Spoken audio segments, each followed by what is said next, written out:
यहाँ पे पृथ्वी के ठीक बीचों बीच एक रेखा हम अभी खींच रहे हैं, इसको इक्वेटर कहेंगे। आपको पता है कि इस पे सूर्य की किरणें साल में 2 बार एकदम सीधी चमकती है, एकदम लंबवत, जिसको मार्च का महीना और सितंबर का, यानी कि 21 मार्च में यहाँ पे सूरज की जो किरणें होती है एकदम लंबवत, इंसोलेशन यानी कि सूर्यातप की मात्रा यहाँ सबसे ज्यादा प्राप्त होती है।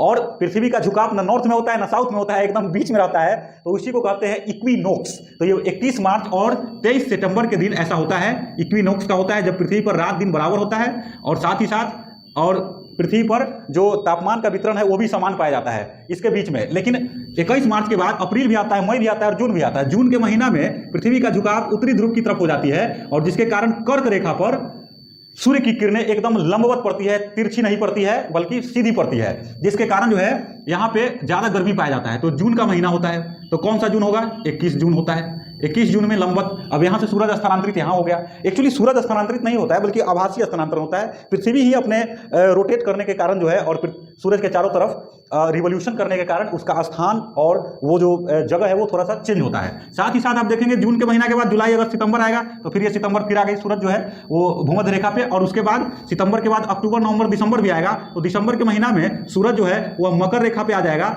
और मकर रेखा पे आकर के वो 22 दिसंबर के दिन सीधा इसका प्रकाश पड़ेगा मकर रेखा पे, यानी इंसोलेशन की मात्रा मकर रेखा पे ज्यादा हो जाएगी, टेम्परेचर ज्यादा हो जाएगा।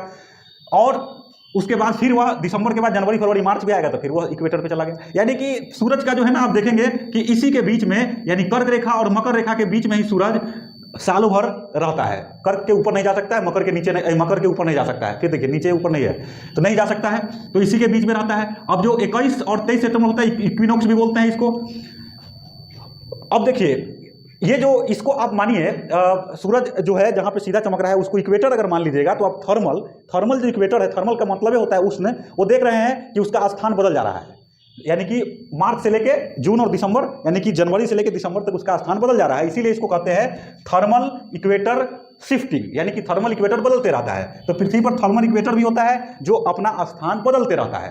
अब आपसे पूछेगा कि कौन सा इक्वेटर है जो पृथ्वी पे अपना स्थान बदलता है, तो एक ही इक्वेटर है थर्मल जो अपना स्थान बदल लेता है। अब कहेगा कि पृथ्वी कौन से एक्सिस पे रोटेट करती है पश्चिम से पूरा, तो ज्योग्राफिकल एक्सिस पे करती है। अब पूछेगा कि बताइए मैग्नेटिज्म सबसे ज्यादा कहां होता है, तो सबसे ज्यादा ध्रुव पे होता है, खास करके कहां पे होता है? मैग्नेटिक नॉर्थ पोल और मैग्नेटिक साउथ पोल पे होता है। इसको डिप भी कहते हैं, तो इसको आपको याद रखना है। साथ ही साथ मैग्नेटिज्म जो पैदा होता है, मैग्नेटिक स्टोर्म जो पैदा होता है वो कहां पे पैदा होता है? तो मैग्नेटिक एक्सिस पे पैदा होता है। निकलता कहां से है? तो जियोमैग्नेटिक एक्सिस से निकलता है। कहां जाता है? तो वायुमंडल में जाता है और 80 से 280 किलोमीटर के यहाँ पे कॉलिजन हो जाता है और वहां पे अरोरा बोरियालिस, अरोरा ऑस्ट्रालिस जैसे ज्योति पैदा होता है और फिर वह लौट करके पृथ्वी पे आता है इक्वेटर के सहारे, फिर वह धरती के अंदर में आ जाता है। उसके बाद फिर वह ध्रुव से निकलते रहता है, ऐसे होते रहता है। साथ ही साथ सेलेस्टियल के बारे में बता दिए, बहुत सारे आकाशीय पिंड होता है, उसका भी रेज निकलते हैं और पृथ्वी पे आकर के यहाँ के जीव जंतु और मौसम को थोड़ा बहुत प्रभावित जरूर करता है। ये चीज है। तो आपने इतना चीज को समझ लिया है। अब आप समझिए कि